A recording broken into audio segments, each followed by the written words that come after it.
Okay, welcome to episode 5 of Charity's season of The Bachelor. I will say this wasn't my favorite episode.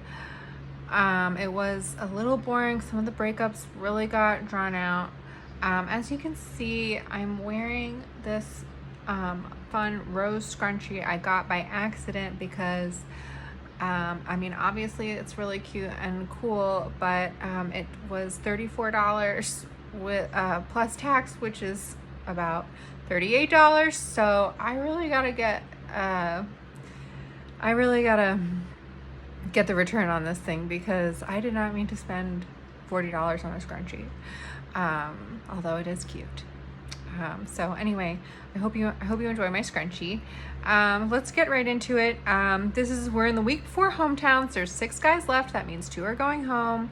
We're in NOLA, New Orleans, Crescent City, the Big Easy, etc., etc. Aaron is from here, so it's his stomping grounds, and he kind of peppers in. He gets saltier and saltier as the episode goes on, and he keeps peppering in that he's from there. He's like, yes, it's the Crescent City Marathon. We get it. Okay, anyway, they're all hanging out, having a nice time, like at a beignet place, and a horse and carriage rolls up, and Charity says, guess what? This is actually going to be a date for me and somebody, and that somebody is Joey. So Joey goes on the date. The boys are salty. Aaron says, he just is kind of, he's so straight-laced he doesn't realize when he's saying something funny. So he goes, I would love to show her around on that horse. It's like, yeah, I bet you would, Aaron. I bet you would. And Sean is upset. That's the theme running through the episode, that Sean is upset because he's never wanted anything in his life. He's never been dumped, and anytime he's ever expressed himself, he's always gotten what he's wanted. So this is the first time he's learned these powerful lessons of life on The Bachelorette, as do we all. Okay, so Joey and Charity are on the date, and it looks like they do have an actual meal. They don't show them eating it, but they show them plating it, and it looks amazing. It's like they go to this place called Muriel's. They get shrimp and grits, red beans and rice, like a langostura lobster. It doesn't look like a full lobster. It looks like I think it's a langostura. Langostura. I don't know. Sorry. Okay, it's something that looks like a lobster, and it looks amazing. And they also look like they got some bread pudding. She's like, the more I'm down here in the South, the more my Southern accent comes out. I gotta stop. And he's like, you're my Southern belle, which I thought that was so cute. He called her that. And I feel like this is, they should, I wish they did more of these, like on the travel dates. Like, they really only do it when they go, I guess they're not really going to foreign countries this season. They're doing a lot of stateside things. But like when they're just kind of walking around, interacting with people, oh my gosh, like that would be the most fun date anywhere. And I think they get to know each other the best. And it's fun to watch. It's fun. It's like watching a travel show. Anyway, so they're having a great time. Oh, they, like a man wearing like a white linen outfit writes a poem for them. And the poem made me want to barf. I hated it. So I don't know. That's all I have to say about that. I just hated that poem so much. Then they go and they have dinner, and they have an interracial relationship combo. Joey says he's never been in an interracial relationship, and he's like, I can only promise you I would do my best, and I see you for, all that you are, as a Black woman. And I don't think he said that exactly, but he was like, I see you for all of you. I see your heart, your inside, and your outside. I see that being. He's implying that, like her being Black is a part of her identity, and he recognizes that. And she is truly touched when he says this, as one would be, and she starts crying, and he gets the rose. First hometown, baby! Joey boy wins! Oh, and he says that he is falling in love. So that's the first of many this episode. So we go back to the hotel, the boys, and they get a date card, and it's going to be a 2-on-1 with Tanner and Sean. So that's not looking good for either of them. I wrote neither of them are going to hometowns, right? Like, there's no way. They kind of tease it along for a while. Spoiler alert. Whatever. I'm just going to keep going. So they go on. Sean is pissed. He doesn't want the 2-on-1. He's pretty full of it. Then they go on the date, and it is awkward because, you know, it doesn't seem like it's like if Charity kind of fully had her way, she would not want to do this. She's like, sorry, I know this is weird, you guys. Thanks for bearing with us. Let's just have fun in the swamp. So they go. I actually would love this. I love going on a boat to see like creepy crawly critter alligator. They go on a boat in the swamp to see alligators, and there's like a character, like a guy who's like been born and bred in the bayou or whatever, and telling them all about the alligators and saying his funny jokes. And I think that's so fun. But it's awkward. It's awkward for them, and Tanner's trying to make the best of it. I think Sean is too, but they keep editing him as if he's complaining the whole time. And meanwhile, Charity just has to be so cheerful and act like everything is normal, and like that she still could fall in love with these two people, even though I don't think so. Oh, and then they go and they have a crawfish broil, which is like, that's like my favorite thing. I've only done it like, I think twice in my life. It is so fun. It's like, I love crawfish. They're my favorite, like seafood, like, what are they called? Anyway, crawfish. I love them. They're like popcorn. And, but then it looks like they don't eat any of it. It looks like I don't think Charity likes the crawfish, so that's too bad. And they don't like eat any of it. And then Sean steals a little moment with her before they leave, and she calls him a sweetie boy. And I wrote more like slimy boy, because Sean is so slimy to me. I do not like his vibe. I don't like his vocal fry. You can tell he's like elitist rich. I don't like him. Oh, then the date keeps going. Then they have a dinner portion. Charity looks beautiful in white, of course. And this was like, I was like, oh my gosh, like she's gonna give a rose to one of these guys. That means that that one of her who I thought her front runners were gonna go. Does that mean Aaron? And I have a sneaking suspicion that Sean's family would not be comfortable with him bringing home a black woman, and I would love to have seen their conversation about interracial relationships. I don't like, I'm not saying that like to disparage either of them. That class of white people, I know that I have been amongst them, and like I don't know. Not that they would be rude to Charity, or like that Charity doesn't deserve to be in that. I'm saying like Charity, like nobody should want to be amongst them. I don't know. I mean, maybe this sounds really bad, but I just would have loved to see the interracial conversation between Sean and Charity, because I don't know. I get the feeling that his family would not, that a black woman is not who they envisioned for their son. And then but I could be wrong. And I'm not saying that to disparage either of them. It's just a gut feeling that I have about it. Tanner is hot. I mean, he is hot, and he's cool, calm, collected this whole episode, and we are going to see him in paradise, and I can't wait, because he is a babe and a half. And he says to Charity that he got dumped a while back, and he put his guard up, and he has decided that he's going to protect his peace at all costs. And I would say this is like 90% of men. They get dumped once, they put their guard right up, and God bless us. We're not getting further than 3 months with these fellas. Anyway, back at the ranch, the date card comes, and Dotton is revealed that he's going to get another one-on-one. Aaron is not taking it well, and he says he is pissed, and he looks pissed. Back on the date, Charity says she doesn't know. She says she doesn't know which one to pick. And it's like, Yes, you do. You know your horse. You know your horse. That is from this book I read by Lily King called Writers and Lovers. And in it, the main character is conflicted about these two hot guys that want to date her.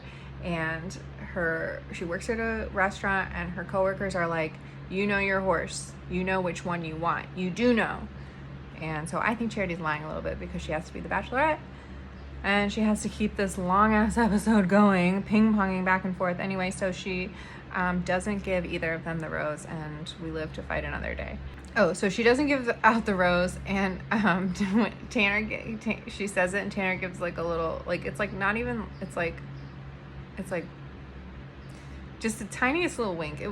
I loved it. I was very into that. Sean is obviously not used to losing. Like Sean he's like, I don't get it. I don't get it.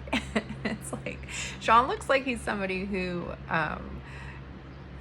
like escaped a date rape scandal in high school. Like he date raped a girl and they covered it up, and it's just the secret he'll take to his grave. And I wouldn't be surprised if Sean just like took the rose and just pinned it to his own chest. I can tell it's something that I can tell it's his instinct to do that. But he doesn't, unfortunately. Maybe Brayden would do that. We need a wild card. Anyway, we're on the Dotton date, and it's a marathon. It's like a fun run, or I think they call it, it's a half marathon. And I was like, wouldn't it be so funny if like you showed up to the, no, we're really running a real marathon. I would die. Do not, I've been running recently, and I can run, I think, like 18 minutes in a row, tops. I don't know why or how you would want to go more than that. But maybe I will someday. Maybe I will. Charity's really cute. They introduced her at the top of the marathon, and she's just really, I love her. I love her to death. And then they're running, and then they're holding hands while running, which is like, I hate when couples do that. It's I wish bad things upon people who hold hands at times where it's like extremely unnecessary. And it's like there's no way you're getting a bonding experience out of holding someone's hand while running a marathon. No. I'm not really big into hand holding in general, but like, come on. Okay, it's like you can do things by yourself sometimes. Okay, back with the boys. Tanner is chilling. He's just, because as he said, he's got his walls up and he will do everything to protect his peace. So he's straight chilling. Zave's on the porch talking to Sean, and he doesn't look like he cares much for Sean. Xavier's like, he's kind of low key. They don't really show him joking around or talking very much. But I can tell I can tell that he has games, and I feel like I'm hoping that there's more to him. I wish they would show his personality a little bit more. Maybe he doesn't really have much, and he's just really good at like looking in your eyes and making you fall in love with him. Anyway, would love to get validation that Sean is a slime ball from Xavier, as I was validated with his annoyance, his being annoyed by Aaron and before him, the other guy who was such a wet blanket who wasn't here to have fun. I forget his name. Okay, anyway, also Zave's like out on the porch, and he looks like he's posing for a magazine. He looks hot as hell.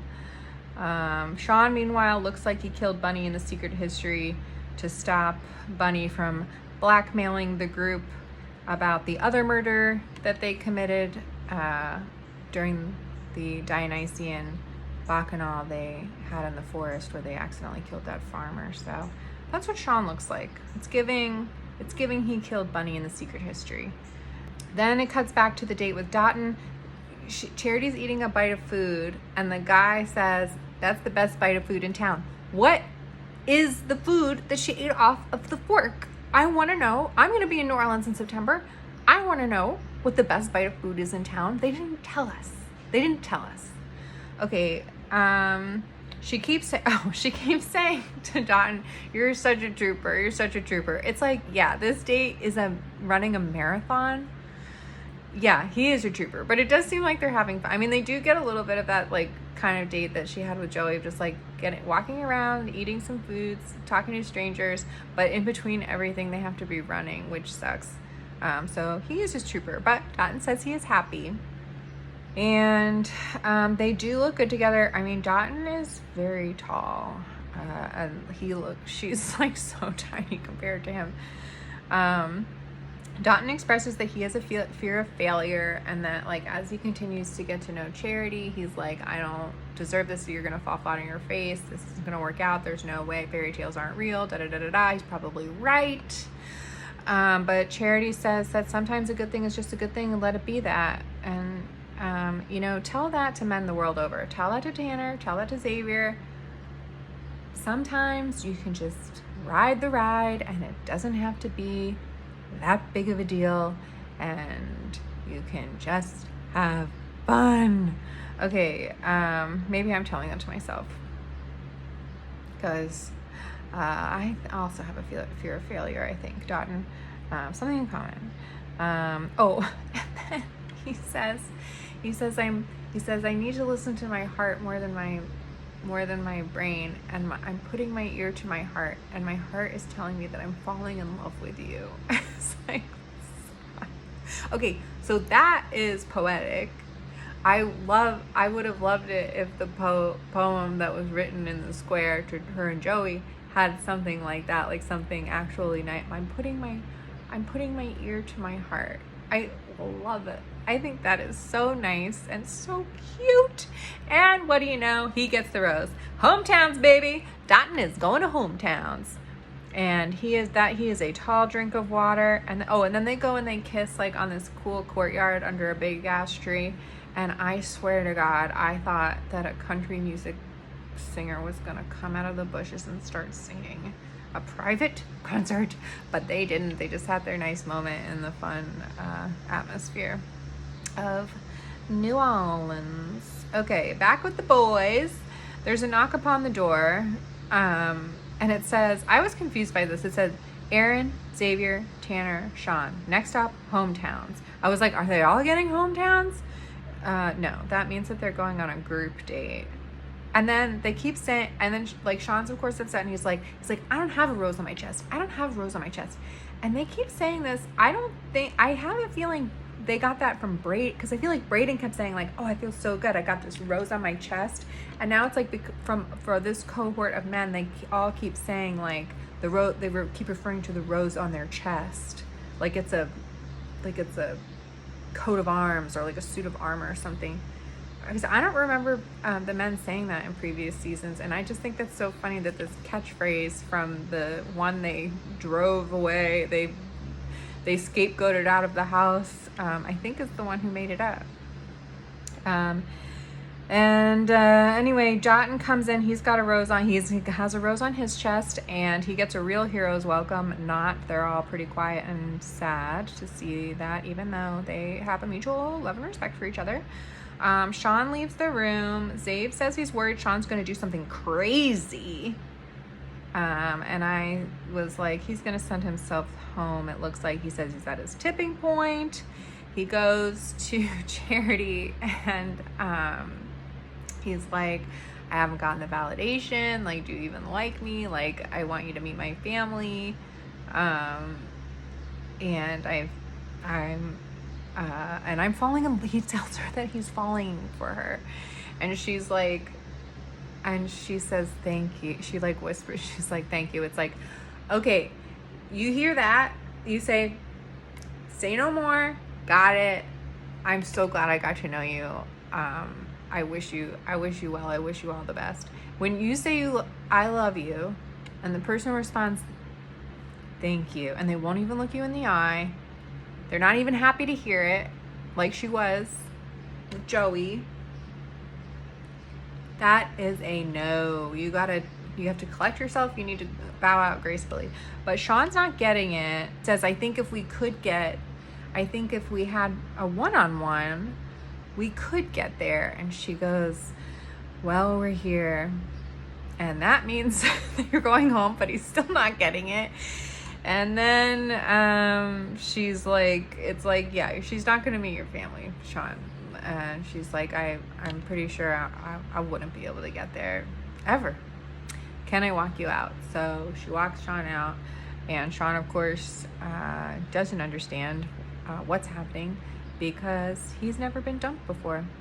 So this is a new core memory for Sean, and hopefully he'll be a better man for it. Okay, so then they call it a 3-on-1, and it's like the 3-on-1 is Xavier, Aaron, and Tanner. So it's like obviously Tanner's going home, but then she has this 3-on-1.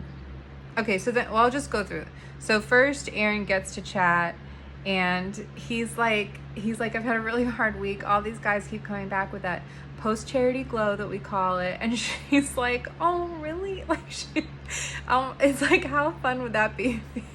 Just a room of guys where like every time somebody comes back from a date with you, they all have that post-cake glow. She just loved hearing that with them talking about her in a nice way. It was so cute. Then we have Xavier, and Xavier's wearing like a really cool fuzzy sweater that does match Charity's outfit very well. Would be nice to see them take a picture in their outfits together.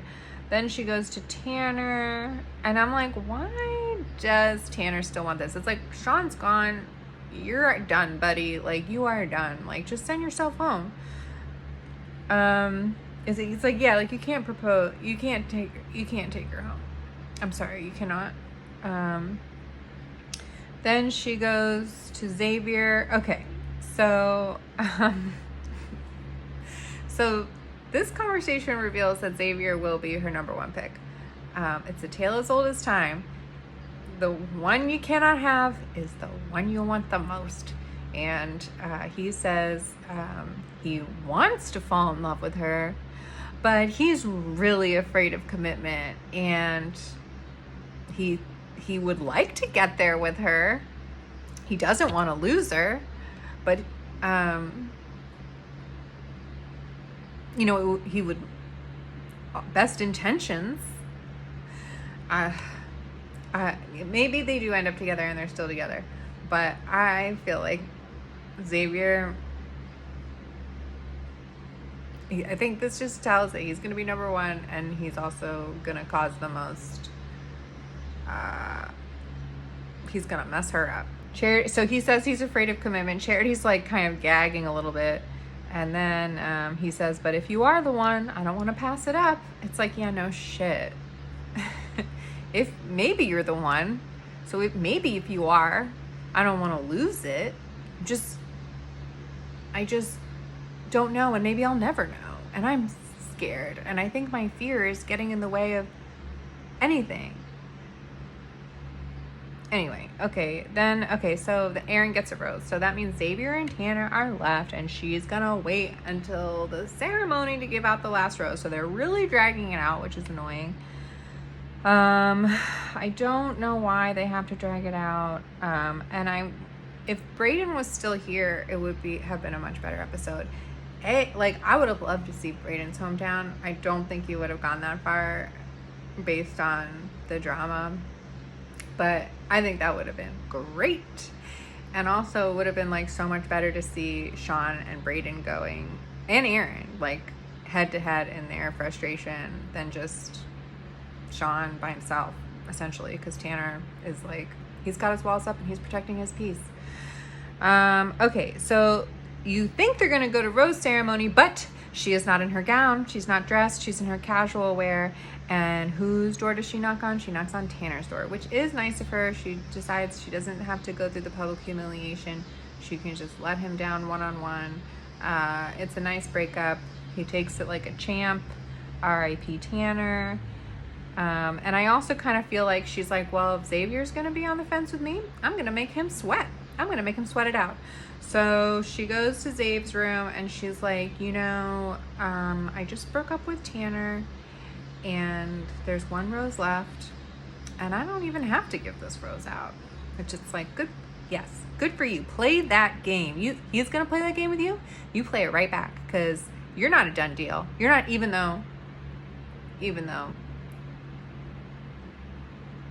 she's gonna want Xavier. There's no, yeah. I'm sorry, Dotton. I also want to say, when Dotton was when he, at one point he said his full name to Charity, and the Dotton is like the last part of his name, but he pronounced it Dotun, which sounds so much nicer, Dotun, and that like makes sense, like coming out of like Dotton. Dotun, that has like a rhythm in it. It's like a melody, a melodic name. Dotton is just kind of like a thud. Anyway, so I wish we could all call him Dotun, but it sounds like Dotton is the way the American English have chosen. Okay. Oh yeah, and I forgot, they as she breaks up with Tanner, they cut to him just walking the streets alone in NOLA, and it's like, yeah, I bet he had the best night. I bet he found Sean. I bet they had a boys' night, ripped through the city, had such a fun time, grabbed some producers. Yeah, he cried. He was sad for both of those boys were sad for 2 seconds, and then they made out with some other girls that night, and they had such a good time, and they made some memories, and they have a solid friendship now, I bet. Okay, so Tale as Old as Time. Okay, so here's the lineup for Hometowns, guys. Okay, here's the lineup. We've got Joey, Dotton, aka Dotun, Aaron and Xavier, and Sean and Tanner. We will see you in Paradise Kings. Again, I think I'm sticking with my predictions that Dotton and Xavier are going to be final 2. Joey's, I think Aaron might be final 3. I don't know. It looks like in the preview that Joey's dad is kind of a cunt. So that sucks. I wanted to see like the fun gay dad, but he's just kind of like every other stern dad we've ever seen. So he's like, do you really know Joey? Do you really know him? It's like, no. Do we ever really know anybody? You didn't know you were gay until after you were married. So who are you to judge? Anyway, so we'll see, but I do think, I think Xavier is the winner. I mean, you always want the one that doesn't want you. It's just more exciting, and it feels more like fate when they do choose you. So that's it for me. Yeah, that's it for me. I'll see you guys next week. Bye.